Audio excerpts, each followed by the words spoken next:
Hey comrades, welcome back to the channel. I'm the Obnoxious Anarchist. What is happening today? Alright, let's look at this.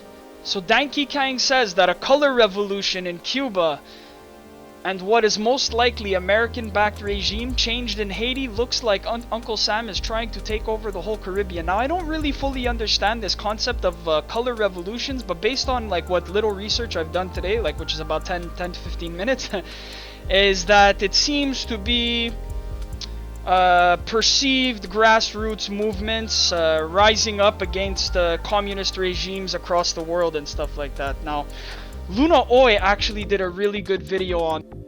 I guess maybe we could just watch it here. What do you guys think? Hi, this is a message for all my comrades in the Global South and anyone who opposes imperialism. Here are some tips for how to identify a color revolution. First, color revolutions usually happen when a country is having elections or in the midst of a political or economic crisis. That's it. So okay, so these color revolution would be in a situation of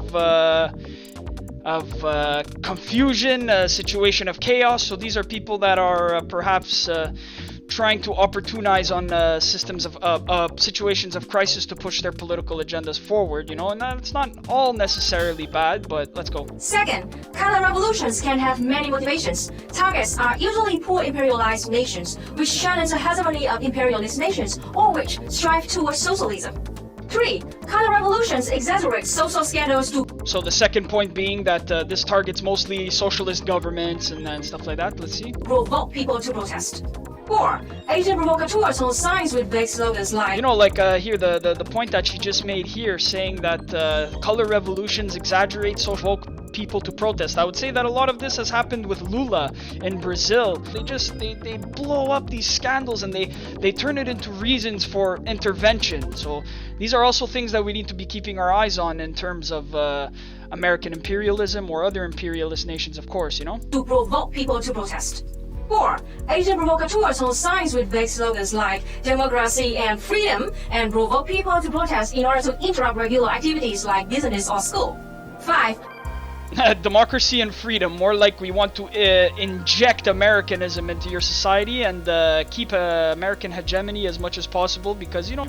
Protesters will hold oddly chosen props and signs, such as flags of imperialist nations such as the USA or the UK, or signs written in perfect English in non-English speaking nations. Signs might seem prefabricated or overtly professional in design. Note: prominent figures associated with color revolutions are often linked to interventionist agencies such as USAID, NED, or imperialist NGOs. So another thing is to look at these movements that are coming up and to look at the paper trail. Who's funding them? Who's giving them materials? Who's giving them supplies? This is just basic, you know? 6. Demand. And always remember that when we're talking about color revolutions here, this connects to what's going on in Cuba right now. And we'll talk a little bit more about this after the Are video. usually vague and constantly changing. 7. Capitalist media and NGOs will tend to cover a color revolution with what seems like a coordinated response. Headlines from different organizations might seem overtly similar to one another. Coverage tends to be vague and one-sided.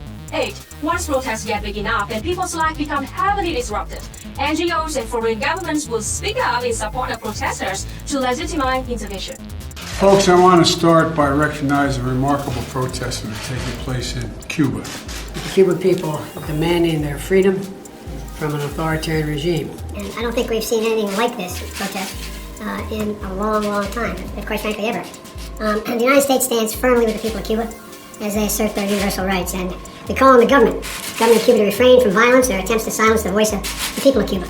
So that's the thing, is they're trying to build this movement, and then once it becomes big enough, like any fucking movement, as soon as it becomes big enough, governments can start doing their thing, you know what I mean? 9. A goal of a color revolution is to slowly and steadily build chaos and instability until a puppet government can finally be installed. 10. The key difference between a color revolution and a legitimate protest is that color revolutions are clandestinely instigated by foreign powers and staged for the benefit of a foreign audience to legitimize acts of external intervention by imperialist nations. It can sometimes be difficult to tell the difference between legitimate protest and color revolution, especially because the foreign powers behind color revolutions often cynically use legitimate social, economic, or political problems and grievances for their own ends. And this is exactly what's happening in Cuba right now. Obviously, with the pandemic, with many other different things, hyperinflation happening. They're taking advantage of this, but the problem is that they're placing the blame squarely on the government of Cuba. And I'm not saying that the government of Cuba is exempt from any wrongdoing, but we do need to understand how, of course, the blockade comes into play in this kind of thing. But yeah, they're using that. They're using, you know, real political grievances, and then they're going to say that they are the solution to those political grievances, when in many ways US interventionism is what causes these problems in a very concrete way. Now again, I'm not trying to say that the government of Cuba is completely exempt. In fact, Raul Castro and who's in power right now, they keep getting less and less popular than Fidel and Che and all that stuff. So we need to keep that in mind. Obviously, American interventionists are keeping that in mind, and they're going to jump at any possible opportunity that they can to build this movement so that they can, you know, then send in their goons. Just be alert, be skeptical, and remember to investigate before you accidentally support a color revolution.